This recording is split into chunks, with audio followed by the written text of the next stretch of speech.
Hello बच्चों, क्या हाल चाल? ठीक, अच्छे से, मजे में? क्या हाल है?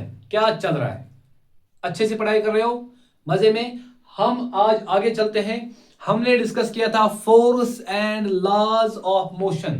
क्या बोला था मैंने? Force and laws of motion. वो हमने सारा टॉपिक कंप्लीट किया था, लेकिन अब हमें उसमें एक और चीज जोड़नी है। यहां पर मैंने क्या बोला था? फोर्स क्या होता है? जो ऑब्जेक्ट की डायरेक्शन चेंज कर सकता है। सर समझ में आ गया। जो ऑब्जेक्ट की शेप चेंज कर सकता है। सर समझ में आ गया। जो ऑब्जेक्ट को अपनी जगह से डिस्प्लेस कर सकता है। अगर ये इस जगह पर है, अगर इसको दूसरी जगह पर ले गया, यहां पर है, यहां पर आ गया, यहां पर है, यहां पर आ गया, मैं बोल सकता हूं इस पे क्या अप्लाई हुआ है? फोर्स। फिर मैं एक और चीज बोला था।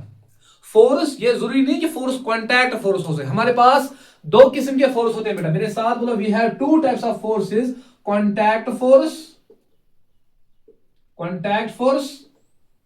एक और चीज है मेरी जान, non contact force, non contact. और इसमें जो नॉन कॉन्टैक्ट फोर्स है, इसमें सबसे बेस्ट एग्जांपल है वो है gravitational force. Non contact force मतलब गो यह सो फोर्स युस दोन बॉडीन दरमियान गसान, लेकिन तमन छन फिजिकल कॉन्टैक्ट गसान। समझा कथ दिवान? यतन हज गो कॉन्टैक्ट फोर्स गई तम यम सातन दोन ऑब्जेक्टन दरमियान फोर्स अप्लाई गसान यम सातन पान में कॉन्टैक्ट्स में यवान छ। अगर ये यहां पर मैंने इसको यहां डिस्प्लेस किया है, मेरे पास बॉल थी, मैंने उसको किक किया है, मेरे पास मेरा दोस्त था, मैंने उसको चपेट मारा है। समझ में आ गई बात? ये हो गया बेटा कॉन्टैक्ट फोर्स, और ये हो गया नॉन कॉन्टैक्ट फोर्स। हमें एक्चुअली एक और चीज आज ऐड करनी है कि एक्चुअली फोर्स क्या है। फोर्स वो चीज है जो कि ऑब्जेक्ट की डायरेक्शन, ऑब्जेक्ट का शेप, ऑब्जेक्ट का साइज चेंज कर सकता है। उसको मैं, उस क्वांटिटी को मैं नाम बोल सकता हूं फोर्स। और फिर मैंने बोला था फोर्स का जो एसआई यूनिट है वो हो बेटा न्यूटन।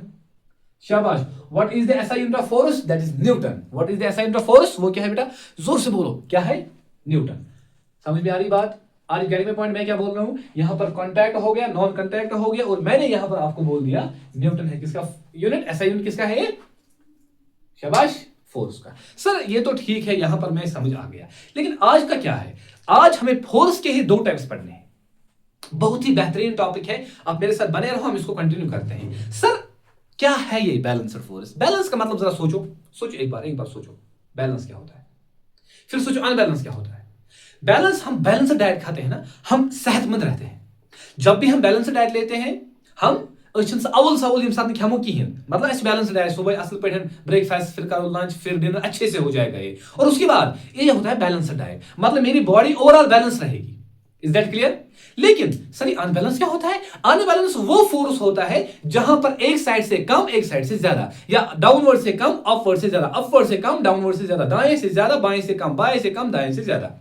यह हो गया अनबैलेंस्ड और बैलेंस्ड फोर्स। सर थोड़ा सा लिखते हैं, थोड़ा सा लिखते हैं, उसको हमें समझाओ सर, बैलेंस्ड फोर्स और अनबैलेंस्ड फोर्स क्या है। मेरे पास देखो,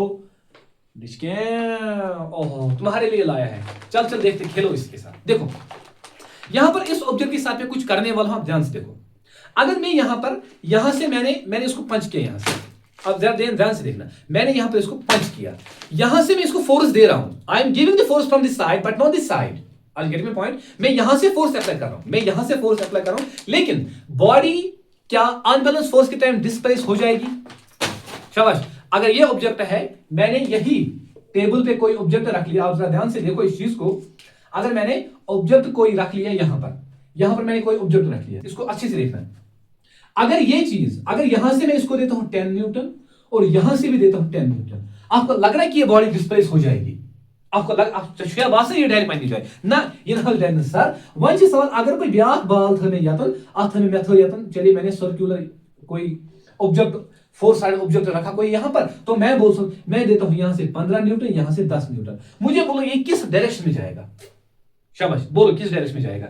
अगर मैं यहां से दे रहा हूं 15 न्यूटन और यहां से दे रहा हूं 10 न्यूटन, ये इस वाली डायरेक्शन में आ जाएगा, मतलब it will move from left, it will move towards left side.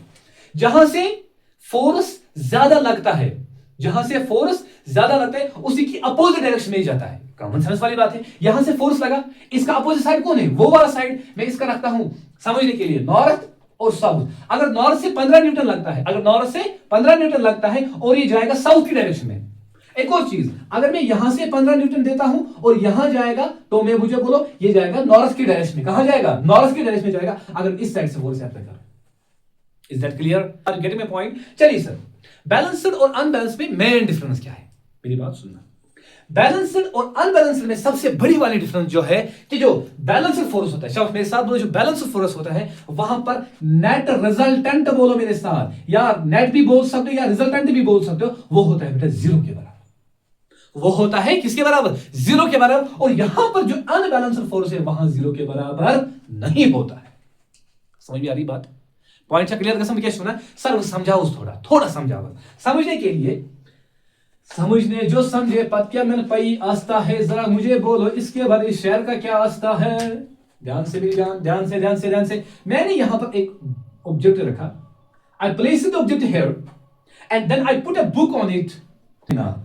Balanced force और अनबैलेंस्ड फोर्स, बैलेंस्ड फोर्स और अनबैलेंस्ड फोर्स। अगर समझने के लिए मैं यहां से दे रहा हूं कोई फोर्स, चलिए मैंने 10 न्यूटन अप्लाई किए, कितने?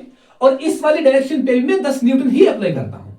मैंने यहां से मेरे दोस्त को पंच किया, मैंने दिया 10 न्यूटन यहां से, और वहां से भी वो 10 न्यूटन ही दे रहा है। शाबाश, वहां से भी वो 10 न्यूटन ही दे रहा है। आपको लग रहा है बॉडी डिस्प्लेस हो जाएगी अपनी जगह से? नहीं हो जाएगी। कहां से हो जाएगी? अगर कोई पत्थर है, मैं यहां से भी पुश करता हूं, यहां से भी पुश करता हूं, ऊपर से भी फोर्स अप्लाई, नीचे, मुझे बोलो कहां जाएगा ऑब्जेक्ट?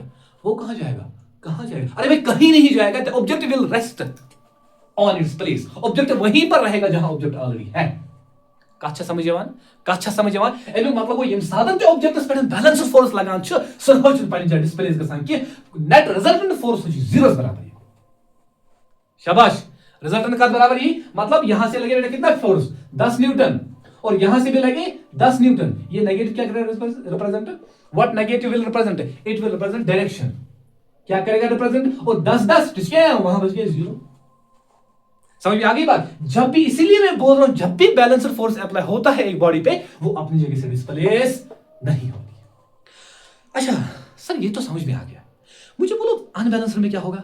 अरे समझने वाली बात है ना। अनबैलेंस में क्या होगा? अनबैलेंस में खेल होगा। क्या होगा? अगर बॉडी यहां पर है, अगर इस पे मैंने कोई ऑब्जेक्ट रखा, अगर यहां से ये करता है 20 न्यूटन, ध्यान से पॉइंट टू बी नोटेड, और यहां से भी करता है 5 न्यूटन, मुझे बोलो ज्यादा फोर्स कहां पर लगेगा?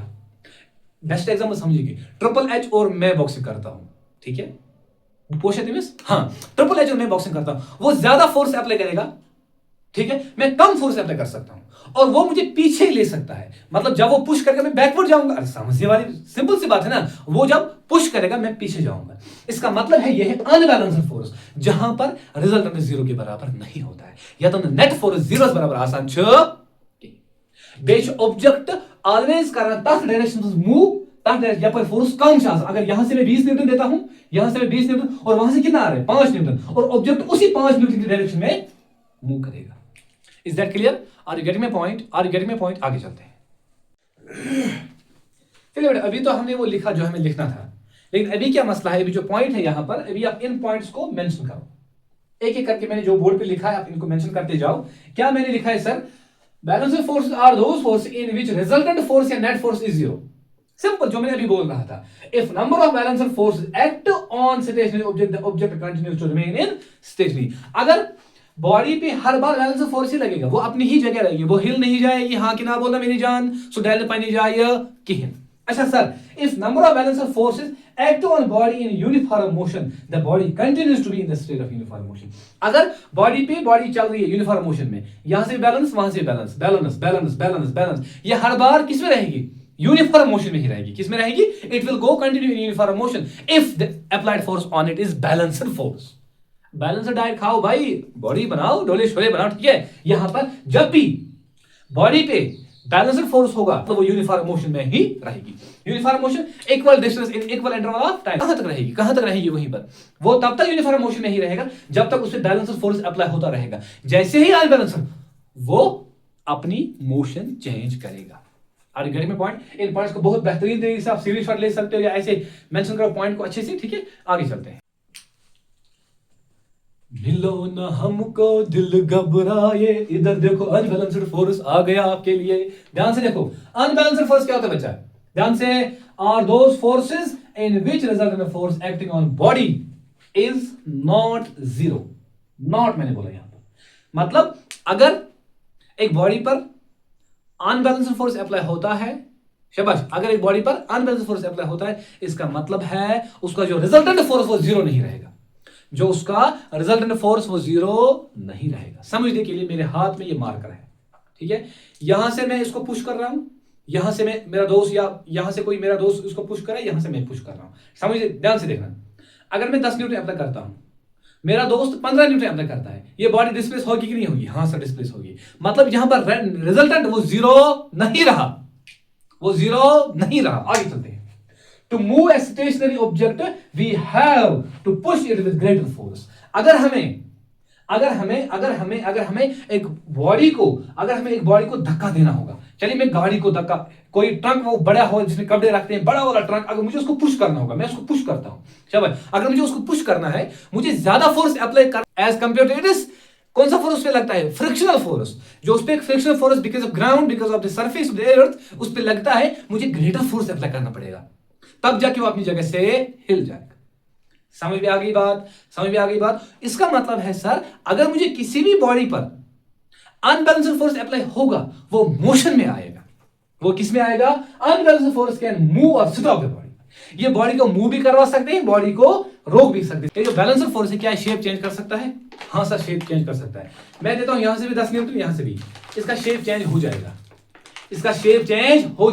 डिस्प्लेस नहीं होगा ऑब्जेक्ट अभी, लेकिन इसका शेप चेंज हो जाएगा। इसका मतलब जो बैलेंस्ड फोर्स होता है उससे शेप चेंज हो जाता है। यहां पर मैं एक और पॉइंट ऐड करूं इसमें, जो अनबैलेंस्ड फोर्स होता है वो क्या करता है? वो बॉडी को मूव भी करवा सकता है, वो बॉडी को मोशन से रोक भी सकता है।